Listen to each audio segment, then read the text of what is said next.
So I think that's something where, and here's a big problem with astrology too, is that a lot of people will know astrology from like college girls, like, oh, what's your sign, but they mean your sun sign, right? Some people, I think, don't even know what moon sign or ascendant is.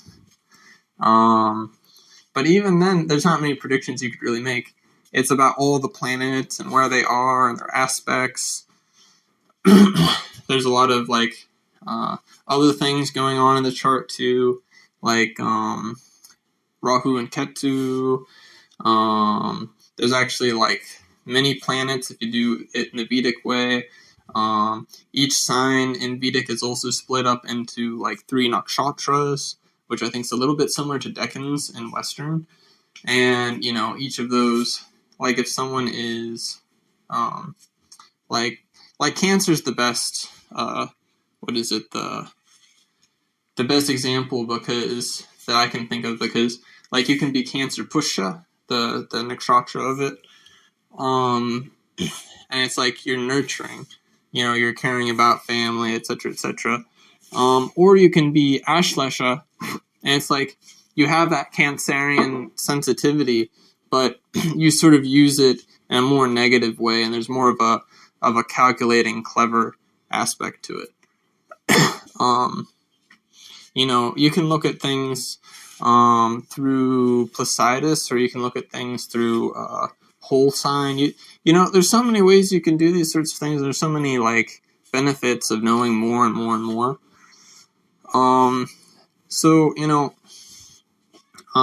But the planets, really,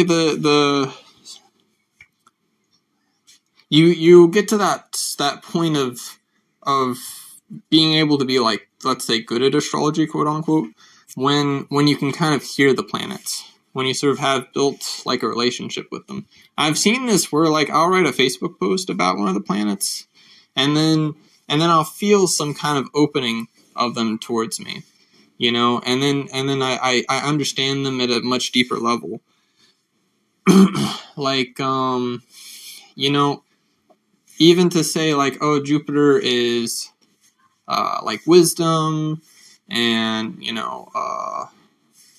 Venus is love, and Saturn is like constraints and time and such, and it's like, well, I mean, basically, but there's like so much more to it than that. Like, for example, someone who's like a public servant and is like, let's say, giving a lot of themselves to society will have certain placement of Saturn, and that'll be based on their Saturn. Also, a serial killer will have a very particular placement of Saturn typically, and I think it might even be similar placements to each other, because the harmonization of those placements can be different.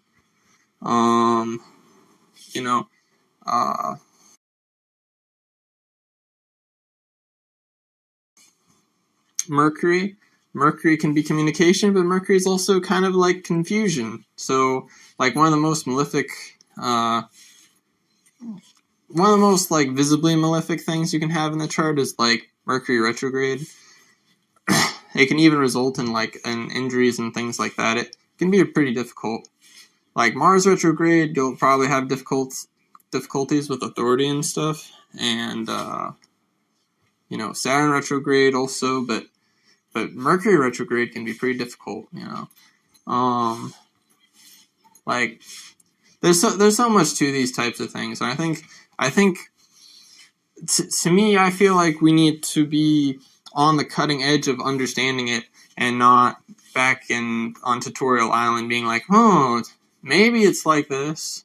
How do we take these concepts and consider them in a way that is like, quote unquote, like scientifically plausible,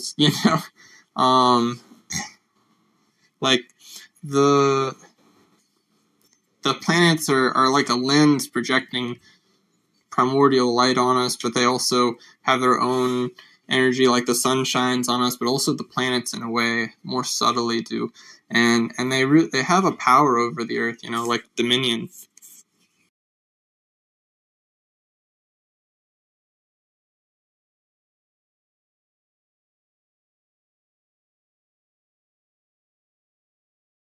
I really, I suppose that these people have really tried with these things, but like to me, if you don't do like actual magic, you're always going to be in that realm of, well, maybe, or in that realm of making assertions.